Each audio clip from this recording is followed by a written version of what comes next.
Ron and I looked like the perfect couple, but we were just months away from a divorce. I met my wife in '89. 4 years later, we were married. We raised 3 boys together. We had a great family. And we did the best that we knew how to do on our own. We worked hard, and we loved our children, and we tried to live a good life. We were a family. We loved each other, loved all our boys to pieces. And the boys were our glue.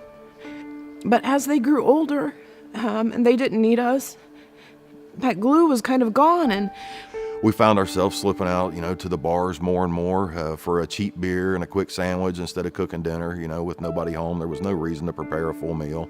One thing led to another, where that was one night a week, it turned into 2 or 3 nights a week. That seemed to be what we were falling into. That was kind of our fleshly desire. and it was fun at first. But that lifestyle leads to death. The freedom that was there wasn't really so freeing. After a period of time, it began to cause troubles in our relationship. And it led to the death of my self-respect. The death of any limit of boundaries of what I would say or what I would do.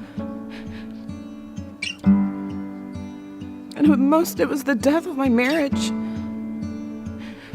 In our marriage, we found ourselves being separated. I was at the bottom of my barrel at that time. I was devastated. I cried out to God. I asked him into my life at that time. I asked him to forgive me for what I've done wrong, that if he would come into my life, I'd let him lead me and guide me, show me how to do things right. I cried out to him that I would accept his son, Jesus Christ, as my Savior. And I prayed that he'd keep my wife safe, because she was lost. She was lost too, that he'd keep her safe while we were separated. I wasn't there to watch over her, to drive her home. It was about 3 to 4 weeks into it. I got her to join me one Sunday morning. Basically, I drug her kicking and screaming, but she did join me. And we sat there and listened to the message. And so then I surrendered and felt real love for the first time ever in my life. And so I met this God who specializes in bringing dead things to life. I knew right there that God had spoke to her heart, that there was hope. He was going to bring new life into our marriage.